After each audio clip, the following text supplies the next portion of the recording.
Hi, now let's continue with modern variants of deep autoregressive neural networks. First, we're going to start with pixel RNN. Pixel RNN again decomposes the data likelihood into a product of conditionals. What is more, pixel RNN proposes to consider each color of a pixel again as a product of conditional. So when we have the conditional of xi, given all previous dimensions smaller than I, then the ith pixel has r, g, and b values.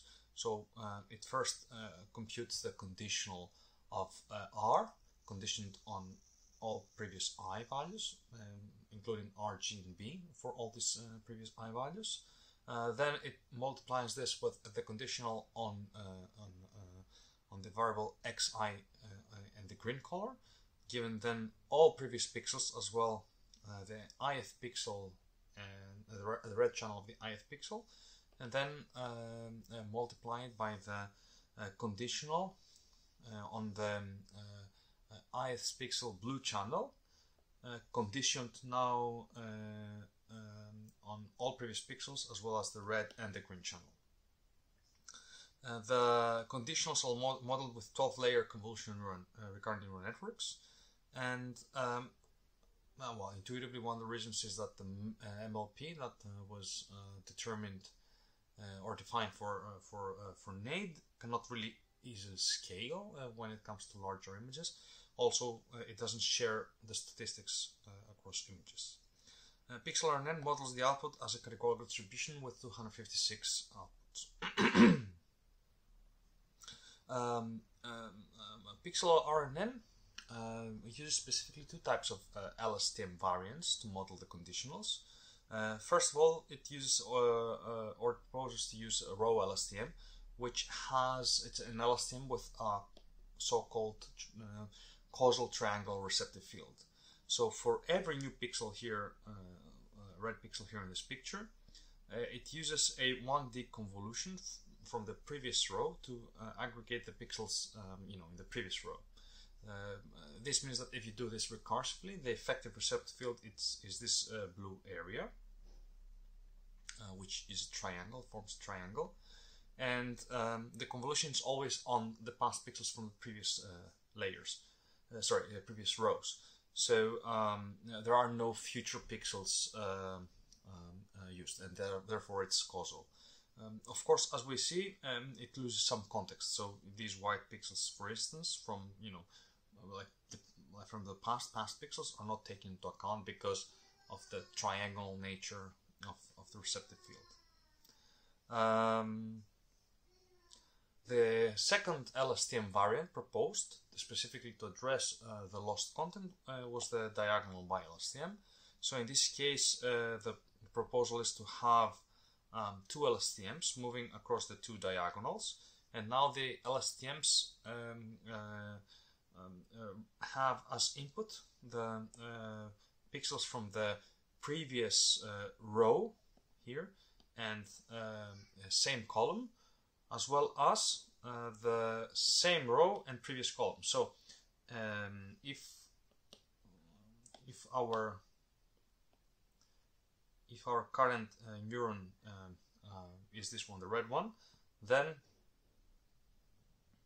the neurons considered are this one here and this one there, and in turn each of these green neurons would correspond to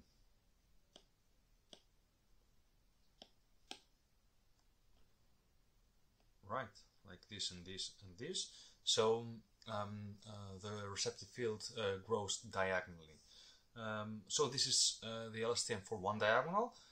We then have the Lstm that comes from the other diagonal, so from the top right to the bottom left corner. And by combining the two Lstms, we make sure that we don't lose any context. So, recursively and in combination, all the past pixels are taken into account. So why have these more complicated versions of LSTMs for modeling the conditionals?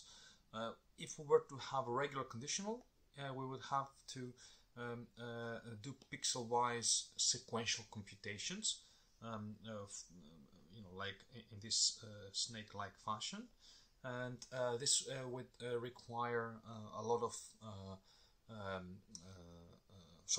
sequential computations, less parallelization, and therefore slower training.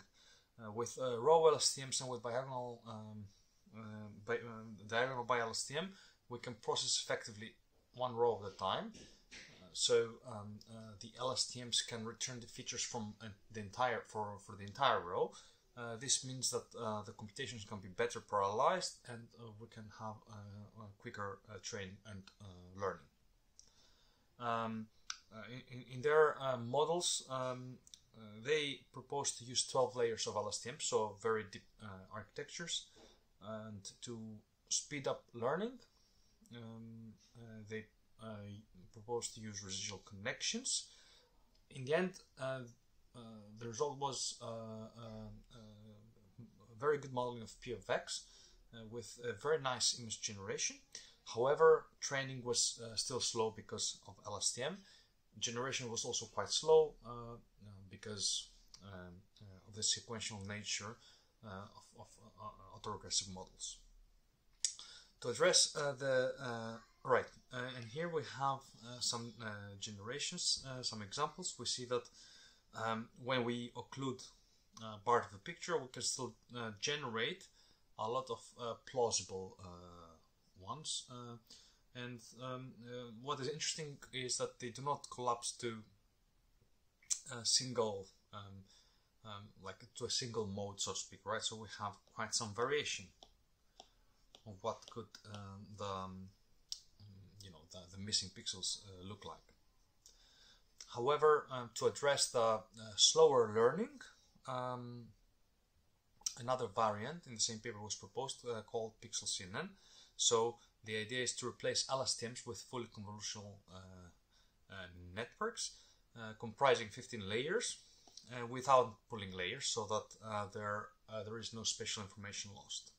However, as we discussed in the previous sub-lecture, with autoencoders we have the problem of accessing future information. This is very similar also in convolutions, right? So in convolutions we've got basically a large receptive field, and if we were to take the middle pixel, because we have the convolution, we're interested in the center location in the receptive field, that would mean that normally the convolution would have access to all these future pixels.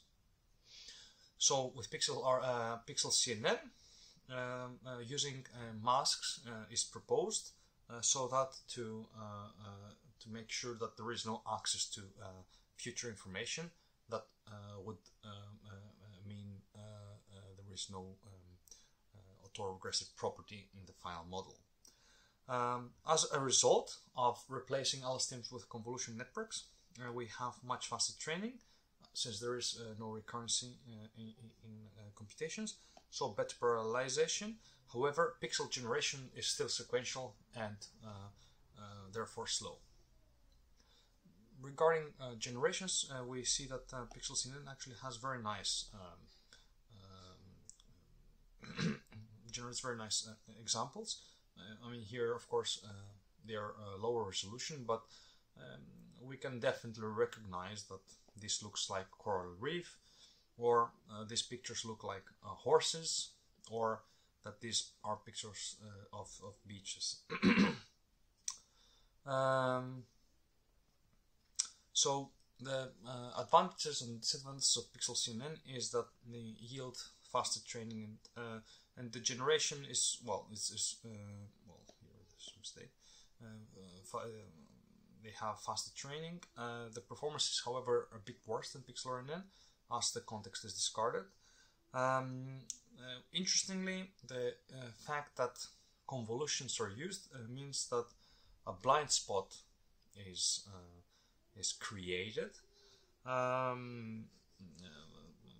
More information can be found if you read the paper, but for the context of this lecture, we don't really need to don't really need to discuss this problem.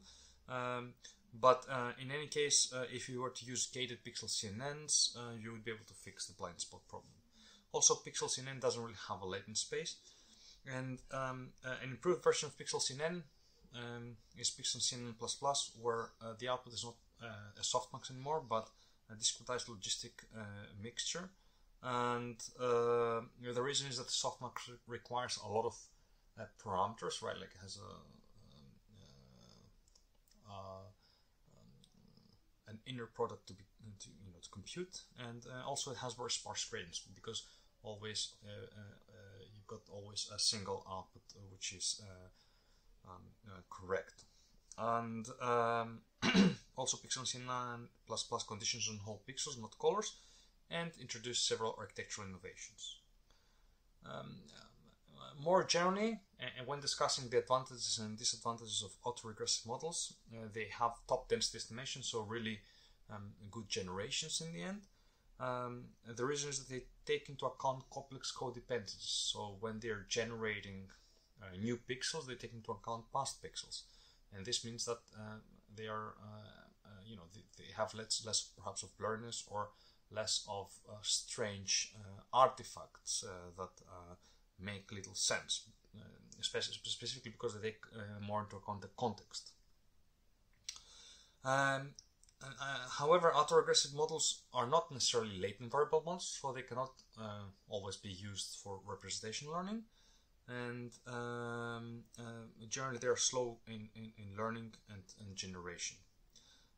Computations are sequential, one at a time, that's the reason, which means that there is limited parallelism, and for instance, to generate the next word, we need to have the previous words generated. Also, when data do not have a very specific order, and we impose an order on them, this means that we might be introducing artificial bias to the modeling task. Thank you.